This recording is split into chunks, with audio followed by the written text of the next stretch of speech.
Welcome to the Infowars Nightly News. I'm your host, Jakari Jackson. Here's what we have in store for you for this May 22nd, 2013 edition.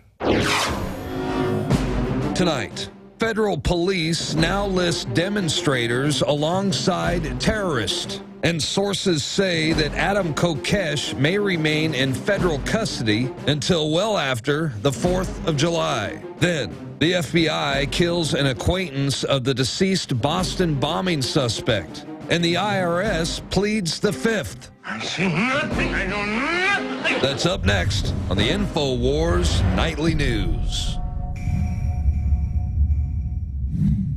And welcome back. Top story headline: 4 Americans killed since 2009 in U.S. drone strikes. Now, this is something that we've all been afraid of, or at least I've been afraid of. Somebody dying than just more than the one person that they have admitted to, and now they seem to have 3 additional. So let's take a look.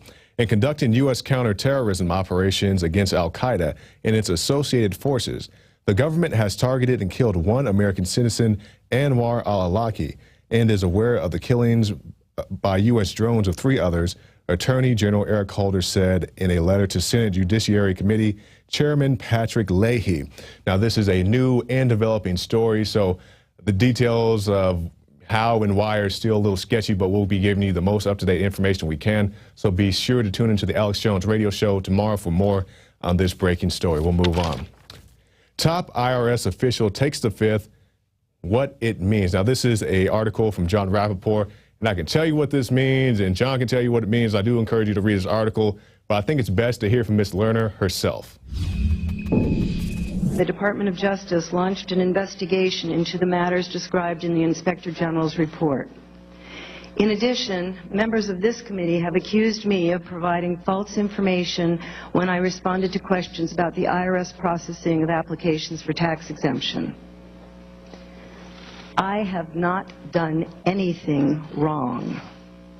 I have not broken any laws.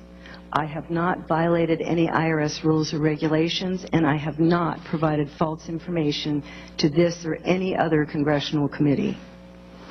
And while I would very much like to answer the committee's questions today, I've been advised by my counsel to assert my constitutional right not to testify or answer questions related to the subject matter of this hearing.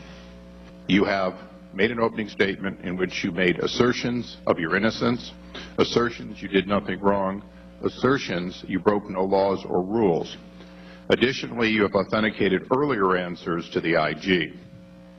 At this point, I believe you have not asserted your rights, but in fact have effectively waived your rights. Would you please seek counsel for further guidance on this matter while we wait?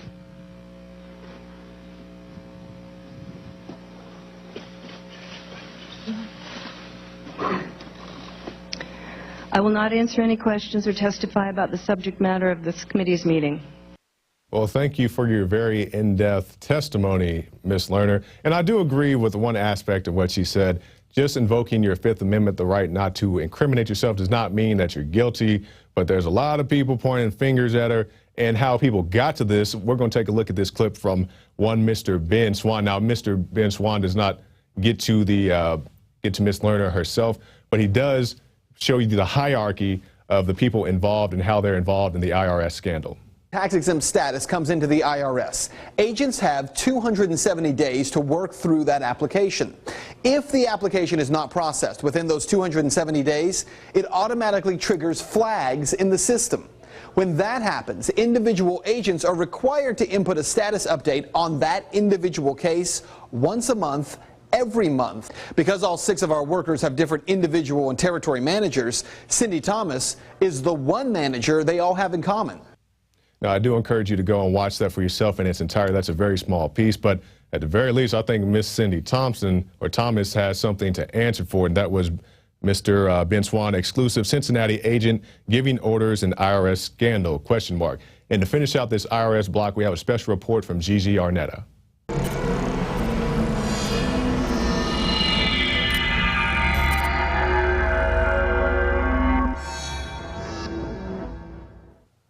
I'm Gigi Arnetta with an Infowars Nightly News Alert. When I read the headline, "Don't throw the IRS under the bus," all I could think of was, are you serious? Who defends the IRS? The writers at the Daily Beast. They think the IRS isn't too powerful. It's too weak. In fact, they suggest that Obama just clear his plate of this scandal so he can move on to the next because, of course, this one's all Bush's fault. The Daily Beast quoted the New York Times saying the Cincinnati office was understaffed, unglamorous, and backwater. Its ill-trained, low-level staffers rarely discussed politics. So, was the office in Washington or California that targeted the Tea Party any more glamorous? Here's a question. These ill-trained, low-level staffers that the Daily Beast claims work at the IRS, are they the same ones handling Obamacare? Wow, you better hope none of them get your health care information when you have medical needs. This article is a must-read as it clearly illuminates the thought process of the current administration and how it is not congruent with the Constitution, but more congruent with Nazi Germany. Here's more from the Beast. It might seem shrewd for Obama to sit out the IRS scandal while he focuses on bigger fights.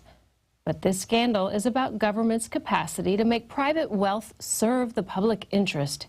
And for a progressive president, there's no bigger fight than that. Stand up to the tyranny. Go to prisonplanet.tv and you can give your username and password to up to 10 people. I'm Gigi Arnetta with an Infowars Nightly News Alert.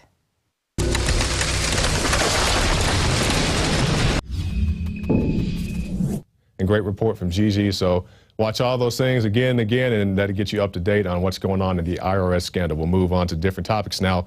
House bill would mandate guns with 007-style smart tech. John Tierney is pushing a bill that would require all U.S. handgun manufacturers to include personalization technology in their weapons. The Personalization Handgun Safety Act of 2013 would mandate that all newly manufactured handguns be personalized within 2 years. The bill would also require that existing weapons be retrofitted with the technology within 3 years before they could be sold. Now, this is one of the first things I ever reported on when I came down here to the InfoWar. If you guys go back and watch my old Judge Dredd video, I was talking about how they want RFID technologies, biometric technologies, different things in your hand and in your body to identify you towards your weapon. And they say the 007 style technology because if you guys saw the last movie, I believe it's called Skyfall, he had a pistol that he could only fire biometrics. And that's what they're moving towards. And if you say, hey, I have no problem with being the only person that can fire my gun, that's fine. But you do recognize that when you have this biometric technology, you can be the only person that uses your gun. So which is to say, when you die, your gun dies with you. You can't pass it on to your children. You can't give it to a friend. And if that's the kind of technology you want, that's fine, but that's not what I want. So I don't want their RFID biometric gun. Now let's move on to some international news. Syria rebels threaten to wipe out Shiite Alawite Towns. Just more hubbub from the Western-backed Syrian rebels. Communities inhabited by Shiite Muslims and President Assad's Alawite minority will be wiped off the map if the strategic city of Al-Qasr in central Syria falls to government troops, rebel forces said. Fighter planes and heavy artillery pounded the city today, the UK-based Syrian Observatory for Human Rights said in an email. It said 2 people were killed during clashes between rebels and government troops backed by Hezbollah fighters, bringing the death toll for the clash at Al-Qasr in the last 3 days to more than 90 people. 90 people dead. Now, this is the same regime that's backed by the U.S., and they rip out people's vital organs. We've shown you those videos, have little kids playing with explosives and AK-47s. We've shown you those videos, shoot people in the back of the head. We've shown you those videos, busting cinder blocks over people's head. We've shown you those videos. And this is the Syrian rebels that we fund. So definitely, if you do have the ear of President Barack Obama, tell him to say, we need to stop supporting these Syrian rebels. They also have a sexual jihad. Syrian girl told you about that. Now let's move on to this. FBI kills Tamerlan Tsarnaev Acquaintance. Now, it's just me, or is it everybody who's acquainted with these two guys, these alleged bombers in Boston, is either dead or in jail? It's like a rap song. They're either dead or in jail. Okay, so let's see. Mr. Toshev, said to be an acquaintance of the deceased Boston bombing suspect, Tamerlan Tsarnaev, was killed by the FBI on Tuesday after agents interrogated him for his political views. The Chechen-born Muslim was shot by an agent after midnight at an apartment complex in Orlando. WESH Orlando reports he was shot after attacking an FBI agent. Toshev told his friend he felt he would be shot by the FBI. So what this was, the FBI came to question these two guys. The roommate, I guess, got away. He was able to leave, but the other guy, Tochev, who was an MMA fighter, allegedly attacked the FBI agent. Now reports are coming out that he may have had a knife. It's still real sketchy as to how this happened, but regardless, the FBI agent said he was attacked, suffered minor wounds, and fired back at Mr. Tochev, killing him. Now, like I said, everybody's either dead in jail. You got 19-year-old criminal masterminds and guys getting shot. And I'm not saying all these guys are, pure as the German snow, but it's very odd to me. People getting tracheotomies and thrown into jail and getting shot and all kinds of other stuff. Just acquaintances of these two brothers. Let's move on now to landmark immigration bill heads to full Senate. The Senate Judiciary Committee approved the measure 13-5 Tuesday night, setting up an epic showdown on the Senate floor after Congress's Memorial Day recess. In a statement, Obama applauded the committee's action and said the bill was largely consistent with the principles of common sense. I hate when he says common sense. Reform I have proposed and meets the challenges of fixing our broken immigration system. The legislation would create new routes for people to come legally to the U.S. and work at all skill levels, tighten border security and workplace enforcement. It was Senator Leahy's 11th hour decision to hold back on an amendment to extend immigration rights to same-sex married couples that cleared the way for the bill's approval. It seems like homosexuality is always the make or break issue on these topics. And once again, I'm not against people coming here to this country legally, but I always bring up the point that I can't go to Mexico and get a free medical procedure. I'm from Oklahoma. I can't come to Texas and get in-state tuition. I can't, go get driver's licenses without taking photos and having my fingerprints taken, so I don't see why these people get special treatment. And once again, if you want to come to this country legally, you want to join the military, you want to be naturalized, that's fine. But, these other incentives and stuff that they're giving these people is just driving people here in mass with, no real plan of what they're going to do when they get here. Cops being trained that cell phones could be guns. Now, this is a series of videos we're going to end the news portion with, and these just get more ridiculous as time goes on. So let's go ahead and watch this first one. Put your phone down. Put it in your pocket. I'll be fine. I need to hold on to it. No, you don't. Yes, I do. No, you don't. Yes, I do, sir. No, you don't. May I look into inspect it and make sure it's not a firearms? It's recording, as you can see. I need to see your phone. No, it's fine. I need to see your phone. You're looking right at it. Are you not? I'll ask you one more time. So I don't know if she thought the guy was James Bond. He had some type of gun phone she was alleging that he had. But that's just one of the most ridiculous things that we have. Let's move on to our next one. This is Miami Beach businesses off during Urban Beach Week. This year, Miami Beach police are not taking any chances when it comes to keeping residents and visitors safe. 62 light posts, 12 visual messaging boards, and 3 watchtowers, not to mention the extra bikes and ATVs. Here's an exclusive first look at this $140,000 light tactical ATV on loan, very similar to the ones used in the military. It is the only of its kind. There's no other vehicle like this on the market at this time. So we need military-style vehicles to patrol the beach. And if you guys watch that clip in its entirety, you see that that one thing we were just looking at has night vision capabilities. I'm not sure why these people really need this. And I've never been to the city of Miami or to the beach. Maybe they do have a crime problem, but to have this police state takeover of the beach, I guess, yearly, just seems a little ridiculous to me. Now, we're going to go and finish with the most ridiculous of all. Yes, that's right. Awesome power. Just watch this video for yourself. Please call the police. Put the camera away. Erase the pictures. Erase. You need to go. This isn't an excuse to have fights with a security officer. You're not allowed to take. You were the one picking fights. You got a phone on you? Because I left mine in the car. I left it in the car. You want it? You better get out of here now. Get your hands. No, it's just kind of entertaining, but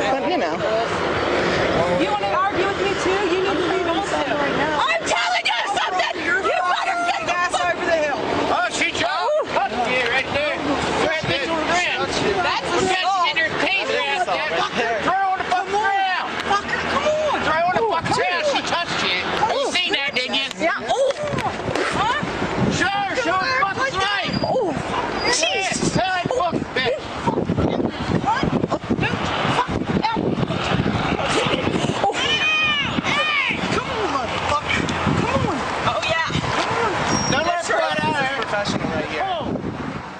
Okay, and then as that video goes on, you can see the security officer clearly loses that fight. If I'm wrong for laughing at that, I'm just wrong. I'm sorry. But I mean, the lady, she was starting to fight. You even saw in the video, the guy was pointing his finger. The lady walks in front of his finger. Stop pointing your finger at me. He's like, you walked in front of me. And maybe those people shouldn't have been there, but you could see the security officer was obviously the aggressor, started yelling, started cussing, pushed the lady, and then got beat up. So, you know, that's what happens. These people with all this awesome power, they take a 6-hour course and they can read your mind. And I guess she missed the fight portion of the training. Let's finish now with our quote of the day for the news segment. This from Elia Kazam. To be a member of the Communist Party is to have a taste of the police state. It is a diluted taste, but it is bitter and unforgettable. Now, after this break, we'll be back with an interview Alex Jones did with the producers of Adam vs. the Man, giving you the latest updates on Adam Kokesh and his situation. And also after that, stay tuned for our third segment. I'll be interviewing the director and producer of The Voice of John. So stay tuned for both those segments.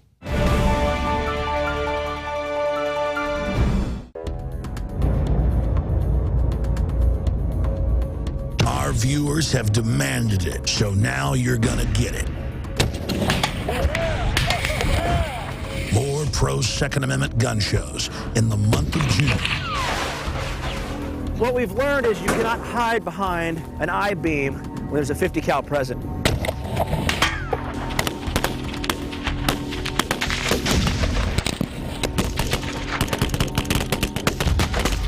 Brothers in Arms, 50 cal ammo review, and more. Coming in the month of June to the Infowar.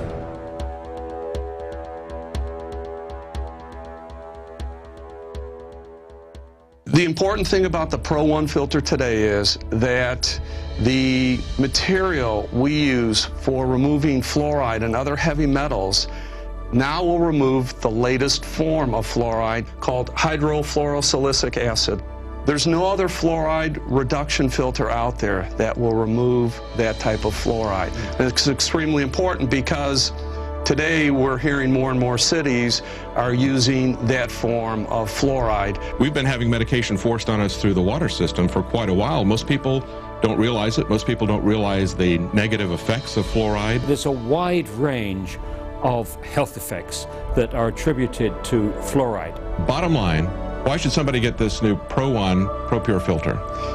The reason to buy the Pro 1, it's an all-in-one filter. It's convenient, easy to use. It doesn't require the add-on fluoride filter, and in addition, this filter removes the latest form of fluoride called hydrofluorosilicic acid.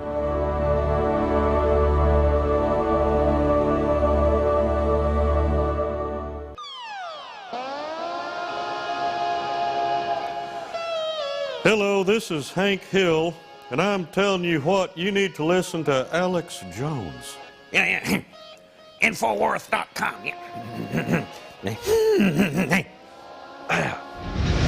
Judge, what is the secret of the universe? Infowars.com.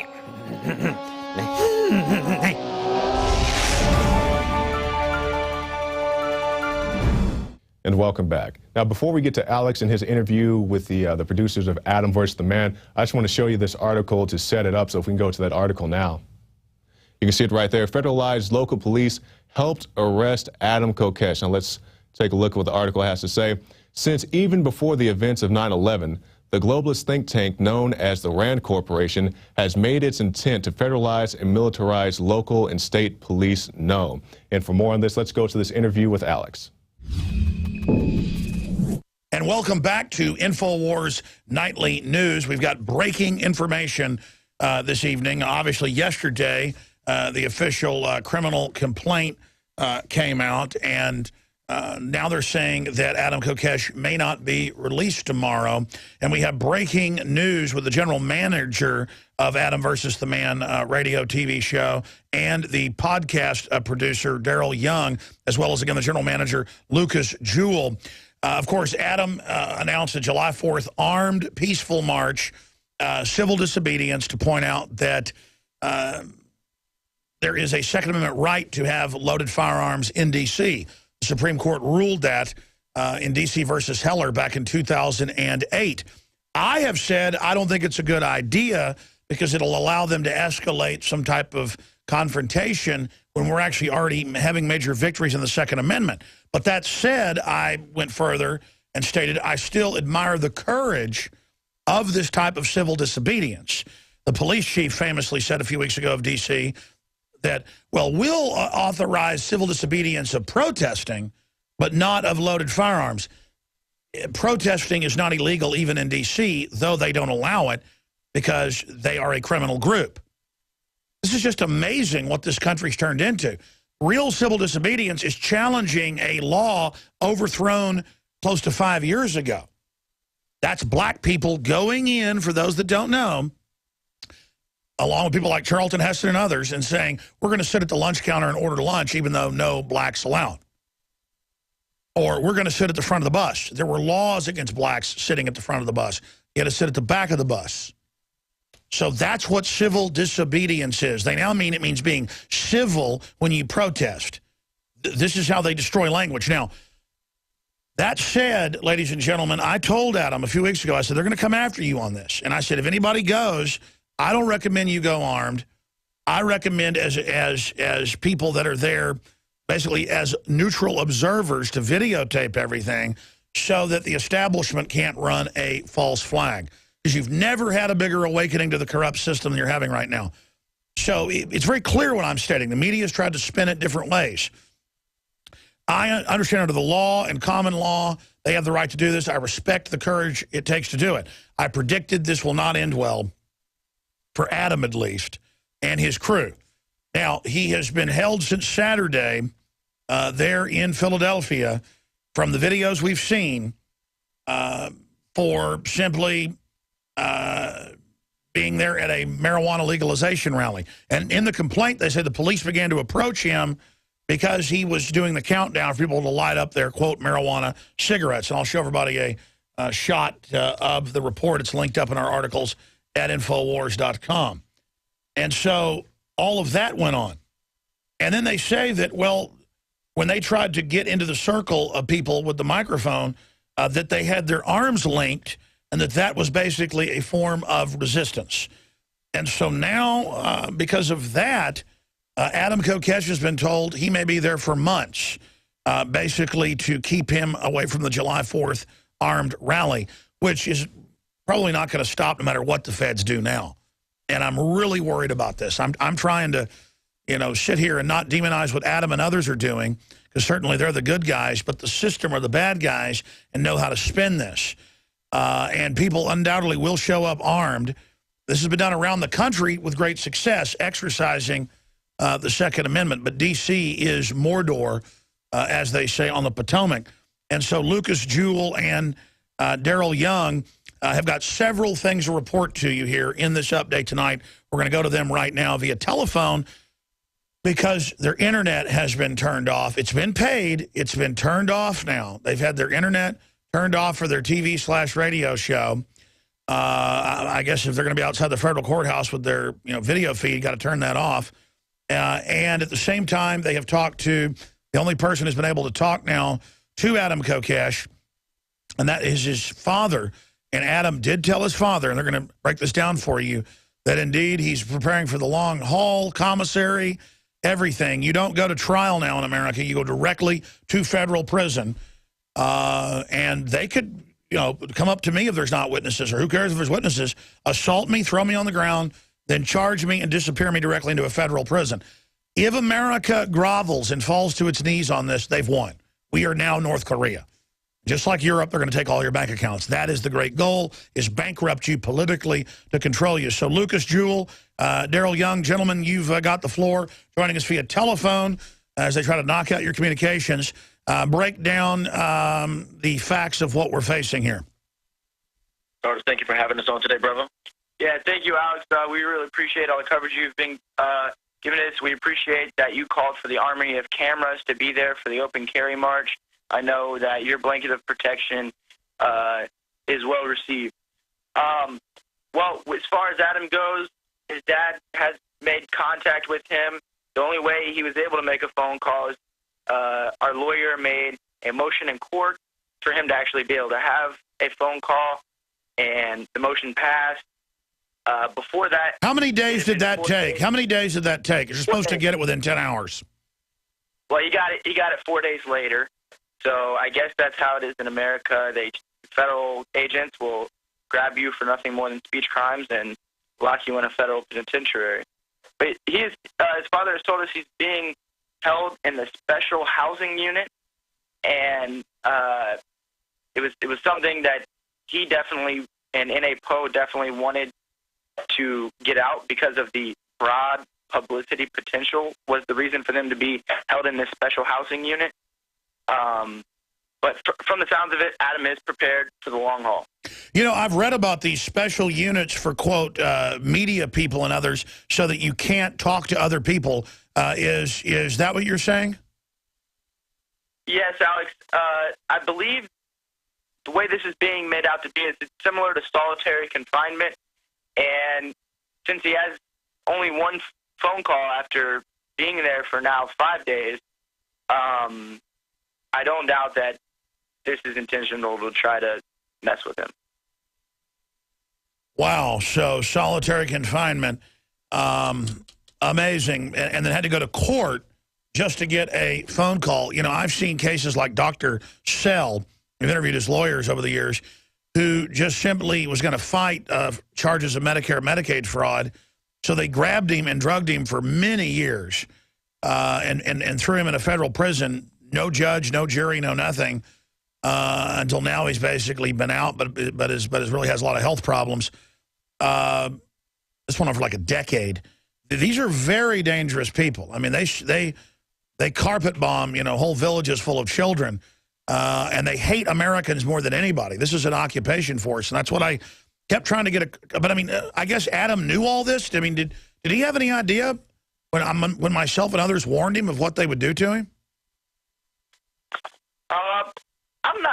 We weren't exactly planning on getting arrested for this march.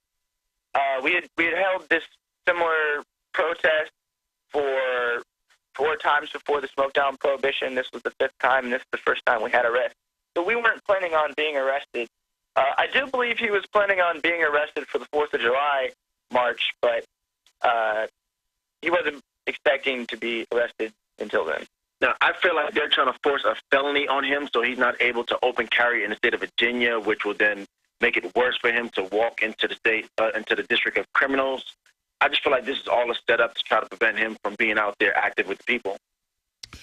Well, you know, there's a lot of cowards out there who criticize you guys and say you're agent provocateurs and things. I don't think that's the case. I recognize what you're doing is historical. It is a civil rights issue. It's the type of stuff that scares the system, because if the march does happen and then there's arrest or anything happens, it's going to come out, well, wait, the Supreme Court said you can have loaded rifles in D.C., so it would force that. So instead, they came to when he was on federal property. It was perfect. They were ready. They had local police with them. In fact, we have an article up on Infowars.com if we can punch this up. Federalized local police helped arrest Adam Kokesh, police-less demonstrators alongside terrorists. And they have special police now in every city with these weird red armbands assigned to the feds, and it's all part of a RAND Corporation program. We have links to all those documents and a RAND Corporation insider who blew the whistle as well. So it is a very powerful article up on Infowars.com. And now we've got more and more stuff coming out about special prisons for political activists. All of this is going on, but specifically for the record, you guys, you know, break it down, because talk about what exactly his dad said. You told me, you said Adam thinks now he'll be held into July. Right. Adam has asked that we crowdsource a WhiteHouse.gov petition to demand his release and the release of N.A. Poe.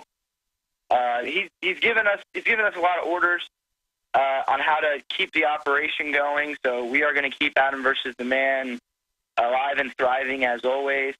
But Adam has told us to tell, you know, everyone that he's doing mentally and physically okay, and thank everyone for their support. Well, at least he didn't end up like one of the friends of one of the bomber patsies from the Boston bombing who they went to question and then shot in the head today. I mean, this is really getting creepy.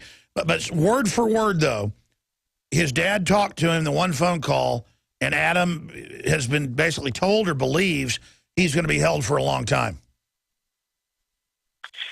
Yeah, he feels like they're treating him unfairly, and they're going to hold him for as long as they can.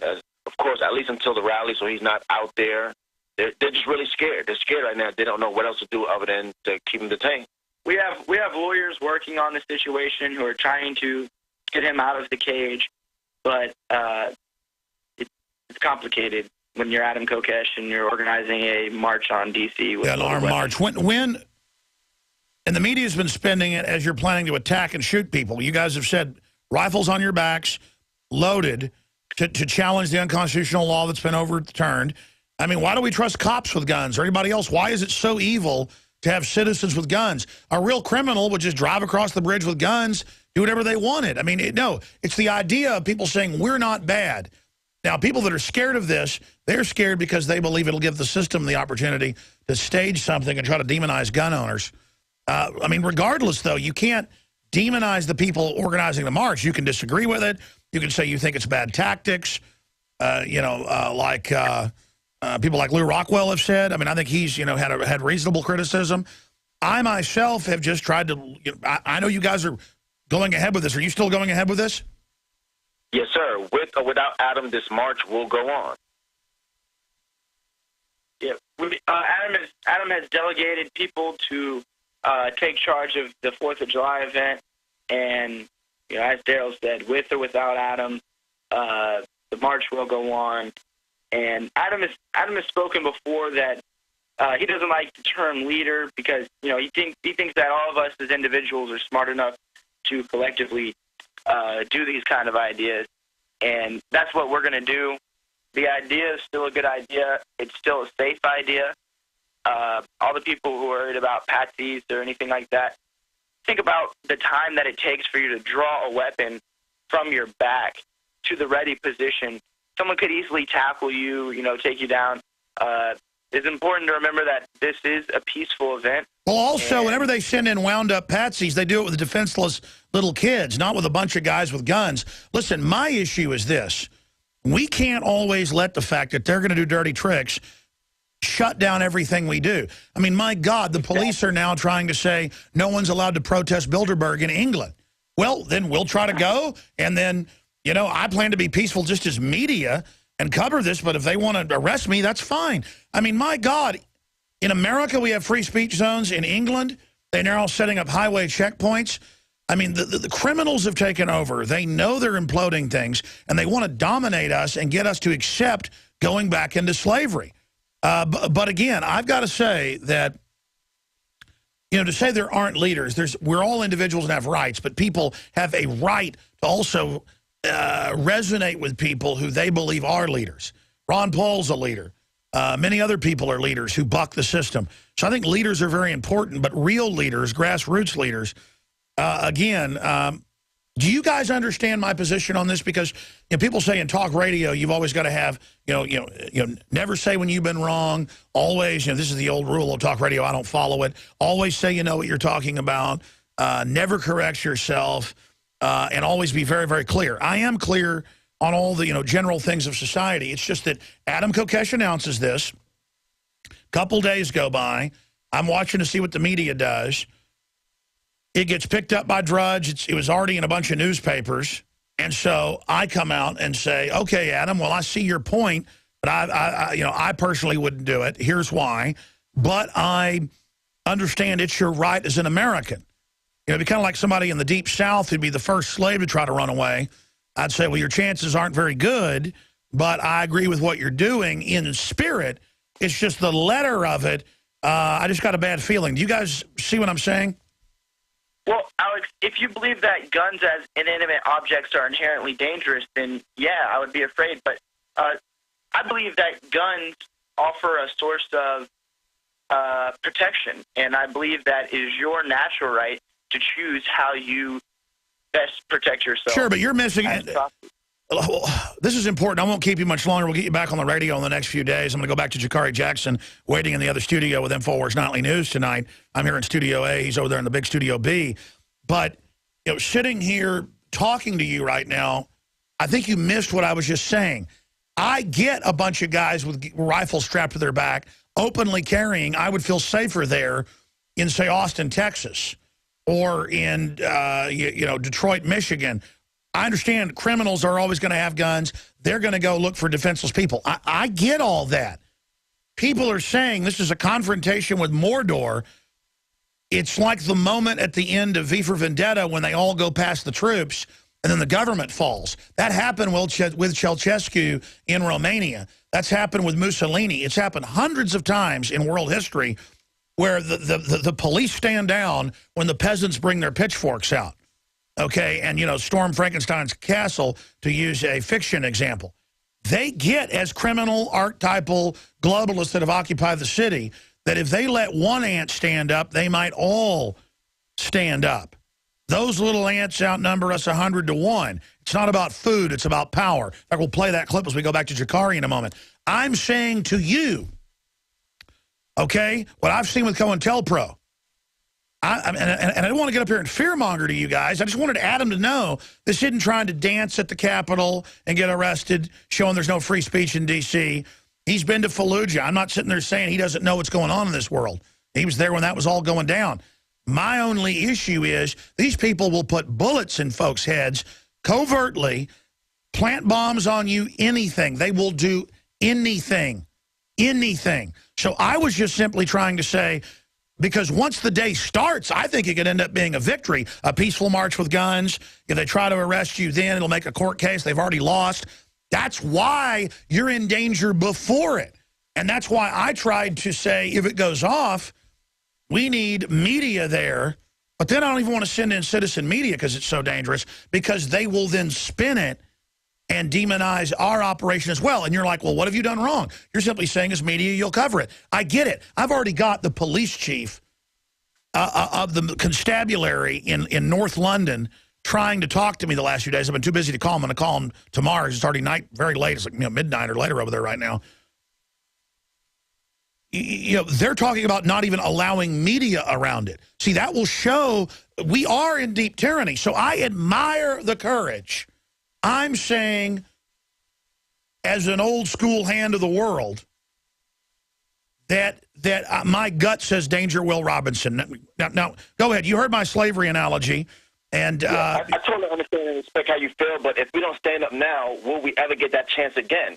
They're already taking people's guns, and if we don't stand up now for our Second Amendment, we would never have that amendment to protect ourselves. So that's why we're choosing to do this now and move forward with or without Adam, because time is almost near where we're not going to have that right to bear arms, because all the arms is going to be in the hands of the government. Sure. I mean, I know you want to be identified as a human being and a liberty lover, but Mr. Young, you're a black guy, and so I'm not using these analogies of slavery because you're here today. I use them all the time because it's the best analogies. I mean, this is like somebody trying to get off the plantation 20 years before the abolitionist movement was even big. That's all I'm saying is I'm not going to sit there and say, yeah, I'm egging you on, Mr. Young. You know, I'm egging you on, Mr. Kokesh, Mr. Jewell. I'm saying, okay, I admire what you're doing, but it's dangerous as hell. You're absolutely right. And, you know, in this day and age, you know, that's the chance that we take. We know it's always a possibility that things might happen because this has happened before in the past, and not a conspiracy because our government has done these things repeatedly over and over again, whether it's kidnapping or killing people. Is just what they do. And, you know, I said, if we don't stand up and take that role and do what we do, who will? And Alex, you mentioned the last scene from V for Vendetta. What a beautiful scene it would be if the people would march on Babylon with weapons ready to take our kingdom back. But when you say take it back, so you see, Adam used provocative language of this is an armed revolt, but it's armed, showing that we are armed. I mean, I get the play on words, but that could really be used in court against him, twisting. He used other... Yeah, we were revolting against marijuana laws to smoke down prohibition. That was an armed revolt, and we are armed with marijuana devices. So, you know, revolt and armed, I guess they're two different words, but are being combined right there.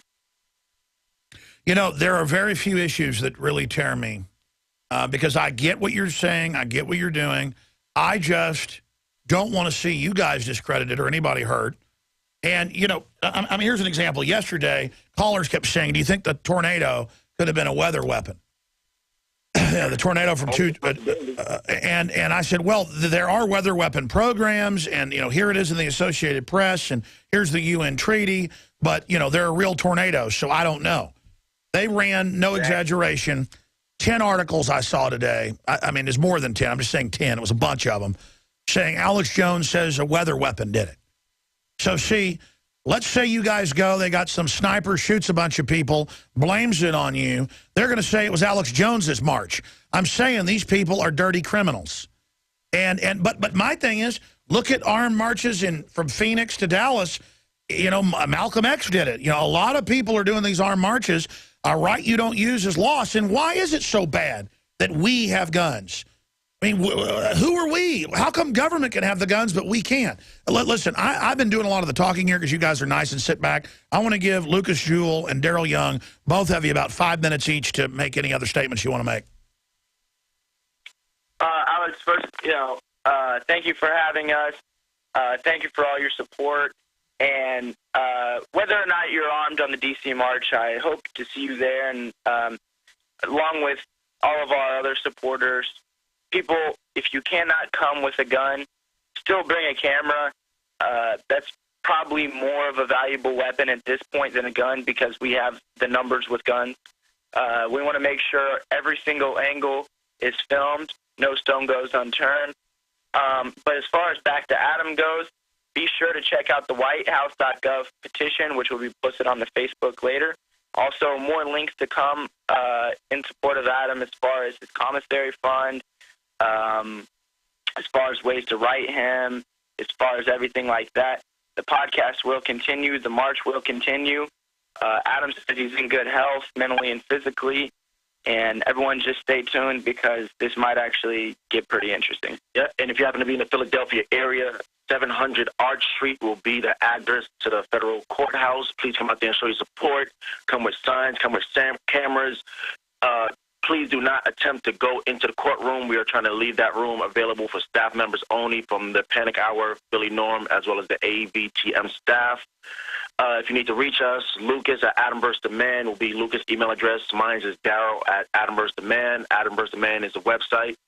As always, thank you for your time, brother. All right, I got a few more questions since you guys didn't take that time before we go back to Jakari Jackson here on the Infowars Nightly News. What about the internet being cut off? Because I talked to you before we went on air. I mean, you're saying it, the bills are paid, they cut it off? I've been having to use internet from my cell phone as a hotspot. We're in the process of getting internet up and running since they shut that server down, and we're just going to keep things going. They can't stop what we do. Well, I have no doubt that it's a connection between Adam and everything that's going on with him and the internet being shut off. Supposedly, it's because of copyright stuff. But yeah, I have no doubt in my mind that not as an excuse to try to shut our operation down. Yeah, well, you're making waves, and they do not want people protesting. They do not want people pointing out they have rights. What do you make in closing? Have you seen federalized local police helped arrest Adam Kokesh, an Infowars.com story that we've been working on since yesterday? It went up today. Policeless demonstrators alongside terrorists. Everybody was asking, how are local Philadelphia police aiding the park rangers that then took him to the federal prison down the street to then disappear for, quote, you guys locking arms? I mean, man, what a corrupt country. Where the gods of government disappear you into a federal prison for locking arms. That's what the complaint says, the criminal complaint. And then we've confirmed that these red badges, these red armbands, mean that they're like the federal lackey. The local police are now kind of like the Renfield to Count Dracula, his little Igor servants, and that I mean, this is really creepy. Right, Alex. I saw the people with the armbands there. It was definitely odd. It did remind me of Hitler a little bit. No, but those armbands, we've confirmed, that means they're part of a federal auxiliary, quote, anti-terror and anti-protest group. See, protesting is now terror. So see, you're a terrorist. Wow. Also, something that may need to be put out, we may or may not have footage of this, but the prosecutor in Adam's case was at Smoketown Prohibition Part 5, which we believe compromises him as a prosecutor and makes him a witness. We believe it's a conflict of interest. Whoa. You've proven this? Oh, yes. We have him on maybe like 7 different videos. Yeah, we have a lot of video. Oh, my God. This is a federal prosecutor that knew you've gone out there 4 other times or 3 other times. Correct me if I'm wrong. And so they were there. Well, they put up a cage all around it. Enter the cage now. And then, so they were literally hunting you guys. Correct. And we believe that is there's no randomness that Adam was selected after they walked past, a big black guy with a blunt in his mouth. They walked past him and grabbed the guy with the mic in his hand. It's kind of suspect. Kind of suspect. Listen, this has personally creeped me out. That you see the videos where the cops beat somebody up for no reason and then always charge them even when it's on tape. This is how they lock us all up. In Nazi Germany, they just grabbed you. Now they beat you up or tackle you and then charge you with assault. Nobody's safe. You've got all the persecution of government whistleblowers and even mainstream media people for no reason now. I mean, we had all better hang together or hang separate. This is outrageous. Also, speaking of whistleblowers, there was a gentleman that was accused of planting something on Adam where he is not the he is not the troll. We actually have footage of Adam pointing out an undercover officer that was walking through the crowd and just happened to be buddy with the police officer. Like, there was a barrier on where only officers can stand, and this person wearing regular clothes was just walking through without a problem, where our cameraman was pushed out the way.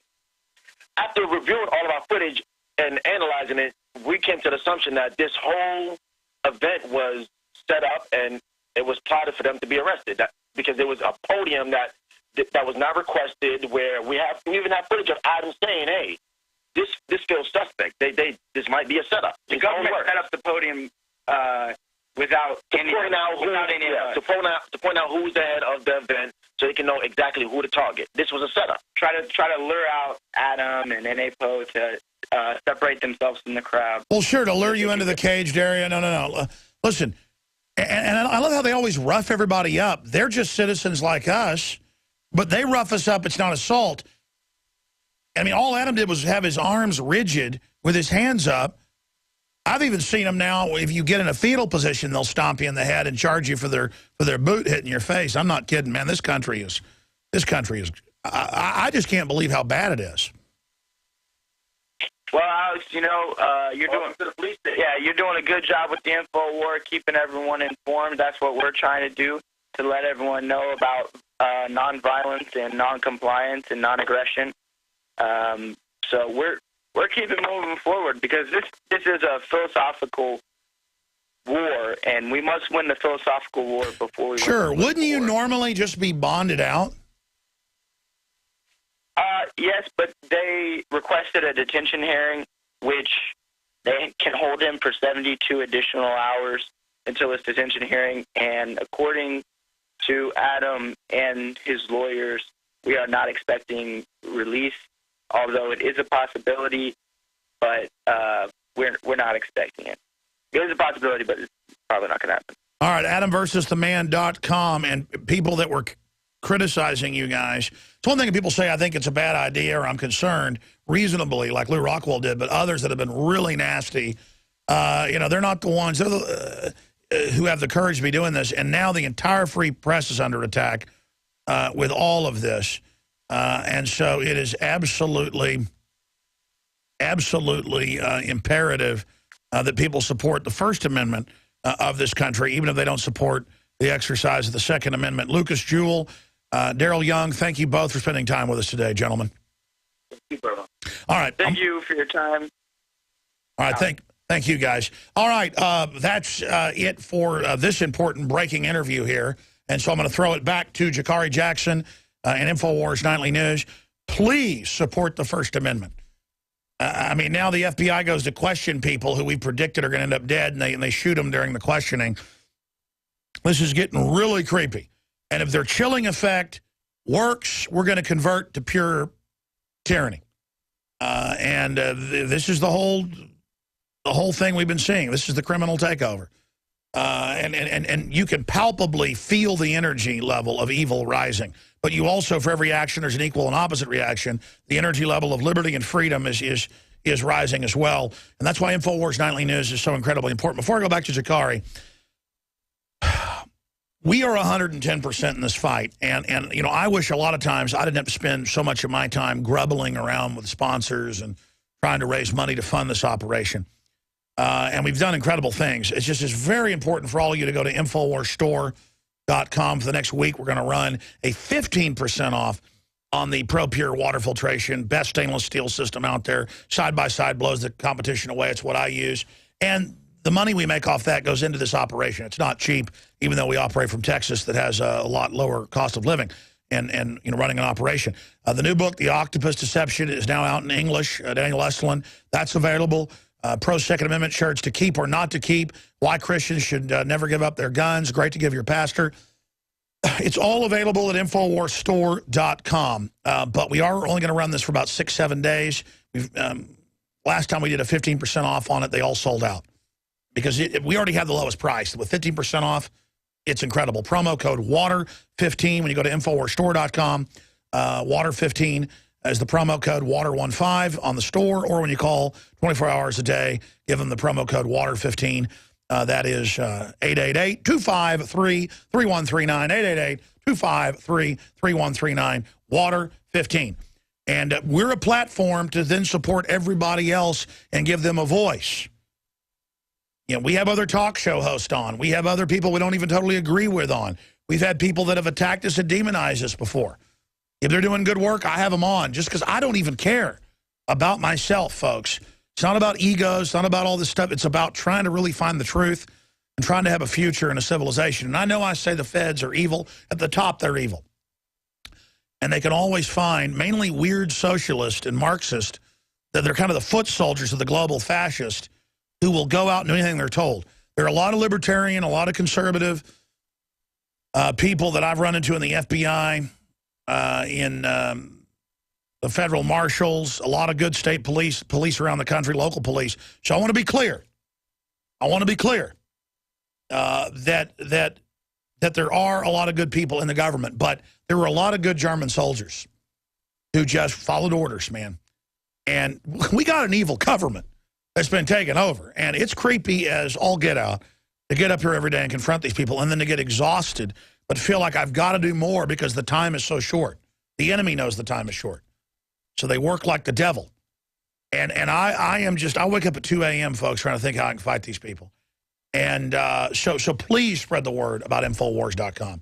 Please, if you have a PrisonPlanet.tv membership, one membership can be used by 11 people simultaneously. Now, make sure you have a username and passcode you can share. Don't have a username passcode you've created that's your other stuff, but create an original username passcode, and you can share it with up to 11 of your friends and family that can simultaneously watch. And so, again, that's PrisonPlanet.tv. Get a membership today. But again, you know, we've built an operation where I can have Jakari in there doing the news. I can come in here and do an interview. We can make films. We can reach conservatively 15 million people a week. That's a very conservative number. Most media, you know, if you're on a city of 1 million people, you go, I have 1 million listeners, because 1 million could potentially listen. That's actual listeners, 15 million worldwide. It's more like 25 million a week now, but probably 10 million of them here in the U.S. We've got different numbers and things. The point is that we're having a real effect, and that's why they haven't come after us as bad as they have others, is because we have gotten out in the sunshine. And I've gone through a lot of crap in the past. In fact, I've got letters right here. The general public is always saying to me, hey, Alex, you know, I don't get a yearly census. Well, you don't have a business. And I've got this right here. Let me find it with the actual cover letter. I'm going to do a whole piece on this tomorrow. I talked about some of this. I talked about this some today. I'm trying to find the cover letter. I just had the cover letter to this where they're saying, you know, this is your last warning. You better answer our survey. And it goes on in here, the service annual survey. It's a service like the IRS. And it just goes into, hey, we've told you over and over again, you've got to answer all these hundreds of questions under penalty of perjury. Oh, yeah, here it is. Show people this. A message from the director of the U.S. Census Bureau. This is a yearly business census. I'd have to spend $100,000 to answer all these questions correctly. I mean, I'm looking at all these. I don't know how to answer these. You know, what's the licensing in this? Provide that. Provide this. How much money? This and that. Blah blah blah blah blah blah. 2 months ago, we requested that you participate in a mandatory national survey, and then it goes into threatening me and how I'll be arrested and blah blah blah. And then, but the IRS head can declare the Fifth Amendment when she's known to have given the orders to go after people and persecute them. And then you've got, you know, this fictitious thing about here's the example of how to fill out. You know, let's say if you made $1 billion, here's how you'd fill it out. And then, you know, here's the actual questionnaires in here. And it's just hundreds of questions and incredibly complex. What's this exact number? What's that exact number? Don't answer it right, we're going to arrest you. This is not what a free country is like, okay? And it's all a fraud. All right, that's it for this breakdown with Adam Kokesh. Very bone-chilling for everybody. So please stand with us and make us even stronger because we're all in this together. Please support Infowars and everything we do, and please pray for us. Back to Jakari Jackson and the conclusion of Infowars Nightly News. Yeah, you're right. It's just one ant. Yeah, boss. They're puny. Puny? Say, let's pretend this grain is a puny little ant. Did that hurt? Nope. Well, how about this one? Are you kidding? Well, how about this?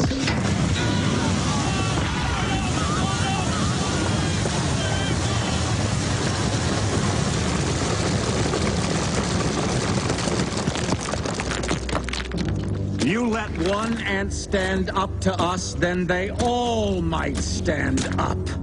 Those puny little ants outnumber us 100 to 1. And if they ever figure that out, there goes our way of life.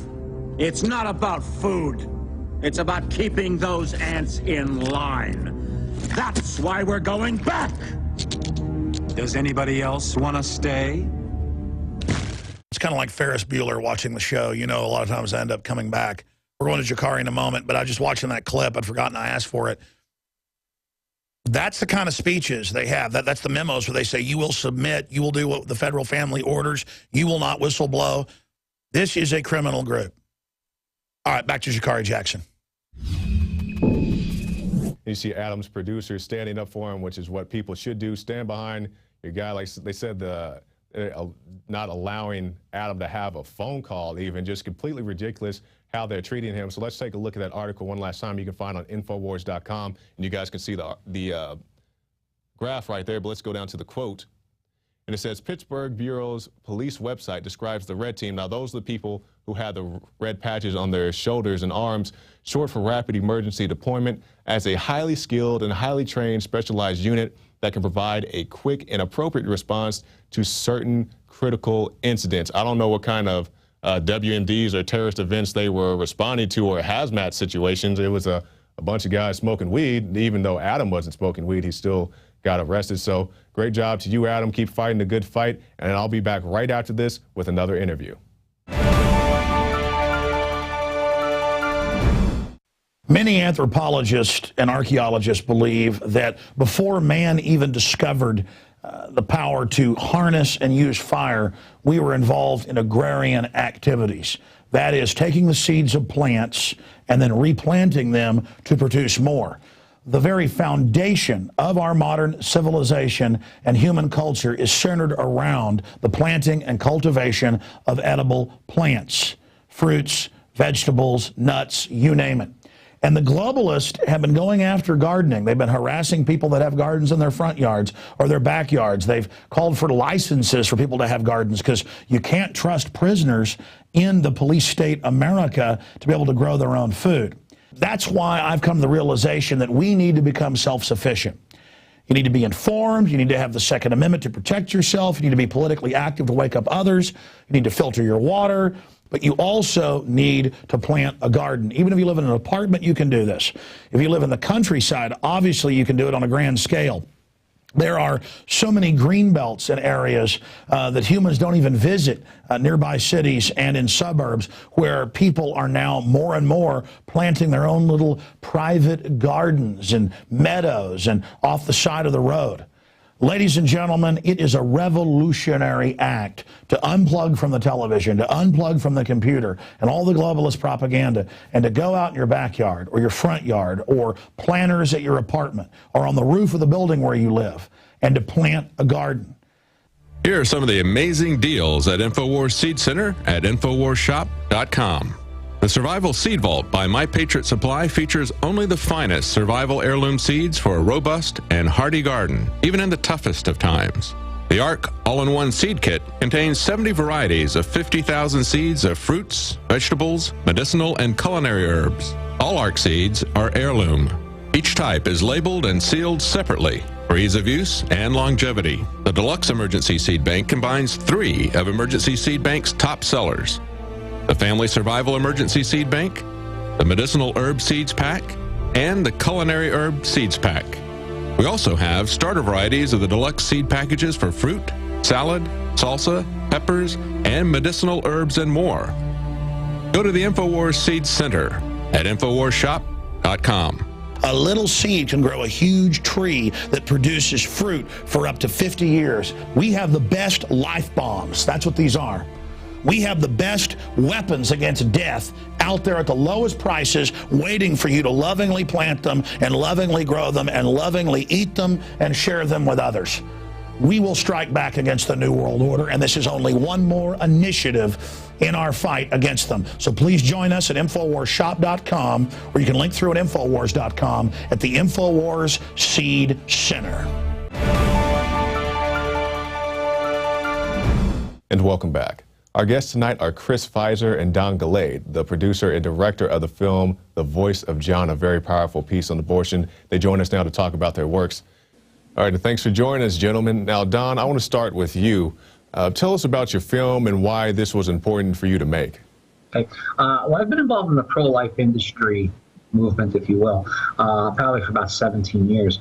And for the most part, we just did a lot of political things, and we did a lot of things with running marches to Washington.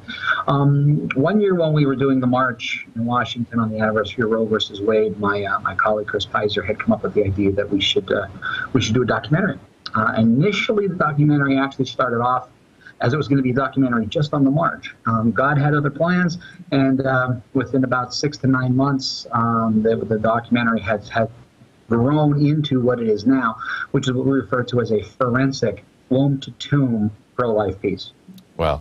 And Chris, so I just heard that statement, the womb-to-tomb, so this isn't just a piece about abortion, correct? Correct.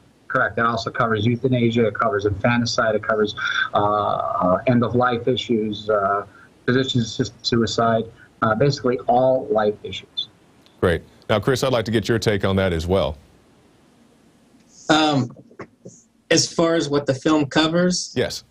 I guess just for anyone to say the film is just about abortion isn't really a clear description of what the film's about. I guess it kind of shows how abortion in this nation is really connected to so many things that people might not think it affects them, but it's really connected to so many different things, the economy, just everything in this country. That's a very interesting point. Can you elaborate on that, how it affects the economy? We have an expert on there talking about how Social Security in particular is affected by the abortion rate in this country. Whereas if those people, and I mean people, were alive today, they would be working and paying into the Social Security system, and we wouldn't have the problem with Social Security we have today. Right.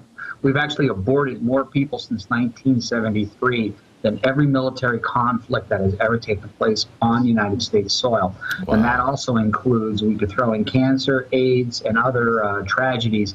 More deaths from abortion, the sum total, are more than all the other deaths. And just to elaborate real quickly on the economical piece, basically we've aborted the entire generation that's there, that should be there, to pay into Social Security. So when people say to us, well, you're a one-issue voter, well, what about the economy? Well, if we wouldn't have aborted this entire generation, Social Security would be solvent. That's a very good point, and you brought up some very interesting points, how we aborted a whole generation, as you put it. That's, that to put that in perspective for people, because they just think, maybe, it's something around the corner, something that the girl down the street did, but they don't really think about the sheer numbers of these children that we have lost. Indeed. And, the funny thing is, people, you've heard the terms done of a back alley abortion. And I think things like Gosnell really put light on the things that it's really, more women are dying from legal botched abortions that have ever died from the, quote, back alley abortions. But, what we're really witnessing, though, is this isn't about necessarily the abortion as much as it is, it's the country has turned its back on the Lord. So abortion is actually a effect of the outcome of a country that has turned its back on Jesus. Exactly. Now, Chris, I wanted you to jump in here. Now, tell us about, you said it's not just about abortions. Tell us about the other things, the euthanasia and so forth. I think in the film, one of the people describes euthanasia as abortion's evil twin. And that if we have a country that's totally fine with killing the unborn, what point are we going to get to when it becomes economically okay to kill people that are, quote unquote, useless to society? Oh, yeah, because that's the thing we see, because people say, well, these children, they can't be cared for, they have disabilities, or same thing with elderly people and just people through all ages of life. We don't need these people. They'd be better off if they were dead. Well, let me ask you guys, what do you think about that thought? They'd be better off if they were dead. We don't want these kids that have these disabilities in financial situations to have to suffer. Well, if we drove down into a section of town where there was a row of houses where there was, say, 10 people that had disabilities, would it be okay to walk in their front door and kill them? So just because the children are already born, it doesn't make it any different. They use some of the people use this term, the useless eater. When you watch the film Voice of John, you'll see the lives of people. You'll see a family that has a child with a disability, and as they say, it's not my disabled daughter, it's my daughter with a disability. And these particular family, when you see the stories and you see the look in their eyes and just the intense, there's no way you can not just fall in love with these people. And then we see another story about a woman that was actually raped and decided to have the baby, even though she almost died having it. So now you have rape and death and life of the mother rolled into one instance. And then we have another woman that actually owned an abortion clinic in Texas, and she bears all. She tells her sins. She confesses to everything that was done. And this is pre-Gosnell. So when you see these stories, these are real life people with real issues with that really touch all of these stereotypes that we have. And what we found with this film was it's not just a finger wagging expose, as I often use the term, that it's really meant to be an educational piece. It's meant to be a piece that will show people that through the love of Jesus Christ, there's nothing we could do that could separate us from Christ as long as we know who we are with him. And that's really the ultimate goal. Unlike some of the other films that I've done, we're not saying that, ours is the greatest because there's others that have done this topic, but ours continually points to Christ. Now, you say this is an educational tool. Is there an age range that you think is appropriate to watch this material? Well, yeah, that's a great question. And I think that the question has to be individualized with each family. For example, my children have been going to the pro-life march with me since they were each 5, and I have 3 children. And I think there's things that they've seen at the march that are more shocking than we have in this film. So there's no graphic abortion, as many graphic abortion pictures. There's 1 or 2 scenes that are, that are disturbing. We actually draw some similarities to the Holocaust, and quite frankly, I think the Holocaust pictures are more disturbing than any of the abortion pictures that are in there. But as long as the parent has a very, very educated conversation with the child and explains what this is, and why it has to end and how we have to end it, then I think it becomes the education piece. Because what happens is a lot of people think, I don't want kids to see this, it's shocking. Well, guess what? You'll find a woman in this film that owned the abortion clinic. They were doing sex education, teaching kids about intercourse in 3rd grade. Oh, so, yeah, teaching them to masturbate and all kinds of stuff. Indeed. So, like, do you want people like us to talk to your children, or do you want people like that talk to your children? And quite frankly, I think part of the reason we see the statistics with the abortion is because we bury our heads in the sand as Christians, and we say, where's the church in all of this? You know, sure, the church comes out and says we're against abortion, but what are they truly doing? What are they truly doing? In many, many instances, there's women sitting in these pews on a Sunday morning that have had abortions, that are incredibly destroyed inside. Nobody's reaching out to these women to tell them that there are resources, that there are groups, that they're not alone, and that Jesus still loves them no matter what they did in their life. Jesus still loves them. And that's what this piece is about. And we tried, you know, at this point we have it on the website for free, and just hopes just to get people to view it, because our goal is to have every church in the country show this film, either in women's groups or in youth groups, because we really believe the message is not just typical pro-life, abortion is bad, we need to get rid of it. It's true life stories that affect people every day. Now, Don, we'll circle back to that point, but Chris, I want to talk to you about the production of the piece. How long did it take you to film the piece? Where did you film the piece, and how did you find the people who participated? Well, it's really kind of funny, because we started this project, I guess, over 2 years ago. And the bulk of it was done last summer, and it just kind of snowballed. One person would lead us to another person, or one situation would lead us to another, and we just ended up with literally a ton of footage. I think we had over 86 hours of footage and no script. Yeah, that can be taxing. So we kind of just went through everything, and the parallel I use, it was like being given a 1,000-piece jigsaw puzzle with no picture on the box of what it was supposed to look like. And I can honestly say God made it all happen. It flowed together. Just, it was really simple, the way everything just kind of went together the way it should have. Yeah, you just kind of guided on what should be in the film. Now, I want to ask you guys, this is obviously a religious piece, something for people of faith. Are you concerned that people who don't have a religious background or a spiritual background will be turned off by the content? Well, you know, we attempted to cover both sides of this, and actually our goal was to have folks from the pro-abortion side have their say in this film. We've contacted NARAL several times. They didn't return our phone calls. We've contacted a Planned Parenthood. They didn't return our phone calls. Not surprised. Yeah, indeed. And we have interviews, as Chris mentioned, about this multitude of film that's on the floor, if you will. We have interviews of some pro-abortion folks. Unfortunately, many of it just can't be used, if you know what I mean. Yeah. If there were people that could approach their side of the story with an articulate and non-vulgar manner. Yeah, with some class. Indeed. And I'm not trying to say blanketly that every person who is pro-choice is that way. I am not saying that. I'm saying the people that we encountered would not, their interviews were unusable. So our goal was to include them so that it didn't seem like it was an unbiased piece, that we can indeed spotlight their views and have their topics spoken for on their side of the coin, so to speak. But it just didn't happen. Now, as far as a religious piece, you know, when we go to the pro-life events, we see groups like Atheists for Life. So even groups that don't believe in God believe in the sanctity of life.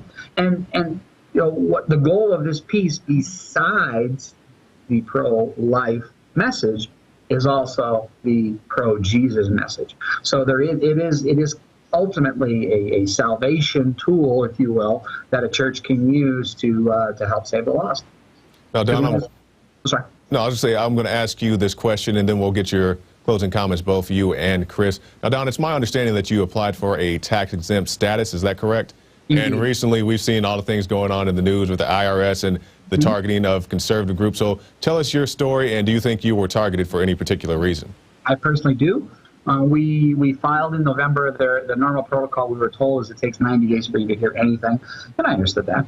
The first time I called, I was told, I want to get this quote right, I was told there is something needed for your file.